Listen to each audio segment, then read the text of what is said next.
are now 17 days away from Christmas, and this is the time of the year where stress levels tend to peak. For many, it's meeting the commitment of reoccurring financial obligations coupled with the demands of the season, whether it be buying gifts, holiday travel, or as simple as putting food on the table. Workloads get heavier, hours are longer, and the toll it takes on our mental health, well, that's what we're going to be discussing today, how to manage holiday stress. And so with me is counseling psychologist, Mrs. Rhonda Thompson Benjamin, and I'm excited to jump into this conversation. Good morning, Rhonda.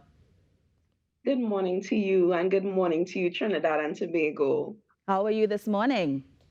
I am doing well, thank you. Nice. All right, so holiday stress. I mean, I know that we are weeks away from Christmas, but some people feel that holiday stress since back in August as the season draws nearer. How do we manage things like that?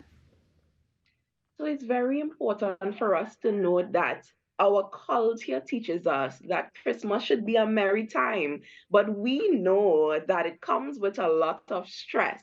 So, as you would have mentioned before, we are pressured to, change things around in our homes, change the curtains, repaint our homes, purchase foods that we don't usually buy throughout the year. Yes. And this could make us feel overwhelmed. So it's very important that we manage our finances, number one, understand our current situation, assess our current situation, and make plans based on the resources that we have available.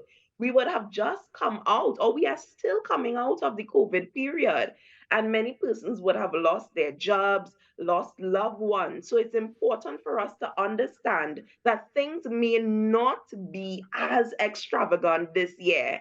And I think when we understand where we are at, we are better able to make better decisions.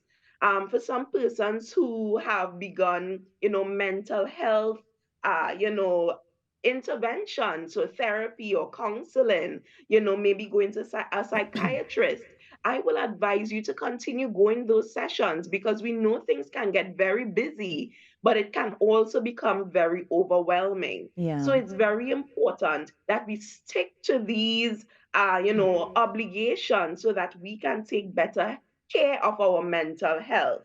You know, Yeah. our thoughts bring about stress. So it's important that we are mindful of not comparing ourselves to others. So your neighbor may have more things than you this year, but that's fine. You know where you stand, and you have to be able to make decisions based on that. Yeah. Now, Rhonda, I'm also wondering, how does Yuletide stress differ from other types of stress? Because I feel like some of the things that you were talking about is similar to when we go into carnival season. And remember, for us, Mhm. carnival is right after Christmas. And so how does Yeah. this type of stress we experience differ, or does it differ at all?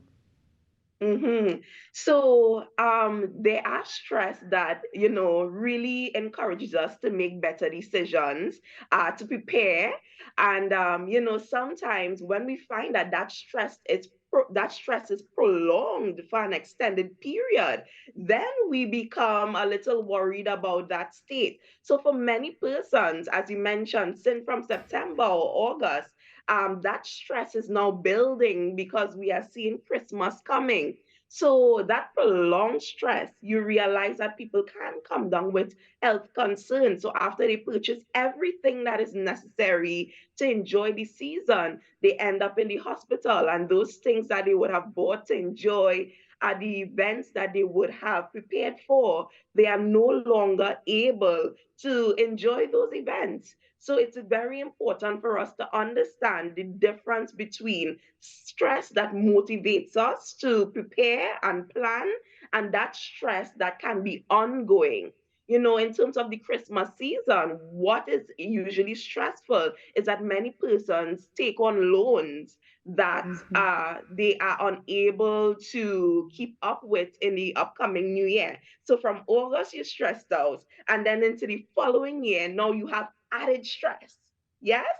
So that can become problematic in terms of managing those stress levels. So again, I would urge in terms of managing that budget and utilizing the resources that you already have available. Yeah. And I realized that it was actually deliberate when you mentioned the first financial management, because that sometimes is the root of most people's issues. But I'm also wondering, Rhonda, for Correct. people who already have mental health issues, how can we help them along, or what sort of advice you can give them to cope during this season?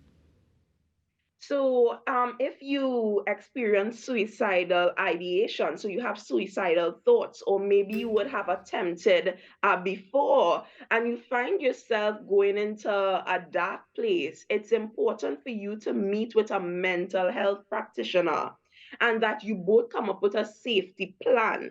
So, if these thoughts come, what would be my first line of defense? Who can I call? So, you need to be able to identify at least two persons that you can call, two agencies that you can call to get the help that you may need at this time. As I would have mentioned before, keep up with your appointments. Of course, again, it's usually a busy time, but at least have one session for this season to keep things into perspective so that you do not become too overwhelmed. If you're on medication, take your medication. Keep up with your diet and your exercise so that after the period, you do not have additional difficulties.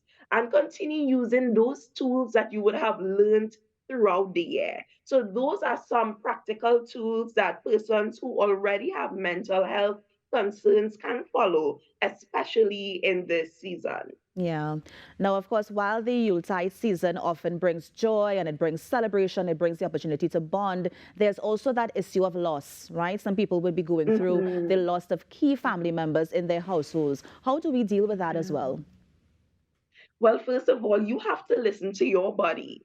Everybody will have an idea of what you should do at this period. So listen to your body. This Christmas season can be difficult because, again, we would have just gone through COVID. Hmm. And even though you may not have had a COVID related death, it still brings about grief and loss. So listen to your body. Understand that you can be happy and be grieving at the same time. So many persons feel guilty if they decide to maybe go to a Christmas event or smile or receive gifts, but you can pause your grief for a moment. Yes, there is no guilt in enjoying yourself throughout the season. Don't feel pressured to attend every event and function. Sometimes you may feel a little more overwhelmed or distressed. Sometimes you can say to your family members and friends, or maybe even colleagues, I think I would have to pass up this one. And maybe I will see how I would feel to come out to another event. And of course, communicate with your family and friends in terms of how they can support you during this season. Yeah.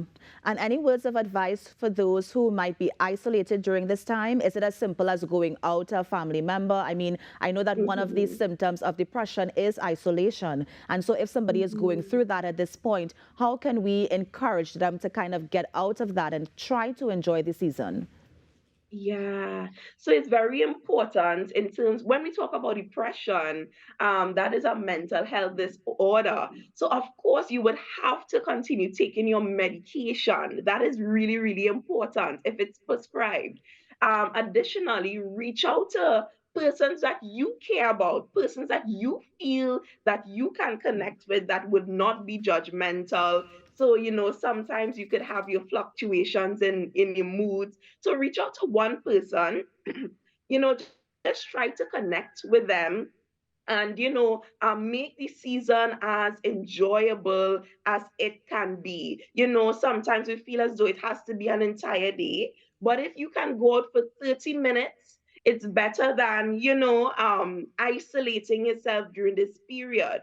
So reach out to those persons who you care about and those who care about you, and that could really improve your mood and create those positive experiences during this Yeah. period.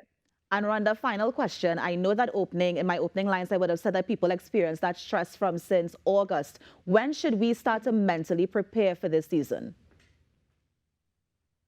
The first month of the year. So January, because if you love this Christmas season, and I know many persons, they love it. So if you sit in January and you plan with your family, what are some things that we want to experience in the Christmas season? If you want to buy gifts, if you have to paint the home, you decide those things that will cost money. Then you set your budget and then you decide how much you have to save in order to meet some of these obligations in terms of the Christmas season. So start in January. Don't wait till November because obviously you will become overwhelmed. You will become stressed. Even in the season in January, things would be marked off. So toys, decorations, sometimes paint. So being proactive in terms of the season can be extremely helpful. Nice. Rhonda, always a pleasure having you on the show. Thank you so much for your tips. And I also hope to include some of them in my planning as well. Thank you so much. Thank you so much. Thank you for having me. And that was Mrs. Rhonda Thompson Benjamin, of course, a counseling psychologist at Enrich Life Limited, just giving us some tips on how to mentally prepare for the Christmas season. You're on the Now Morning Show. We're going to take a break and be right back. Stay with us.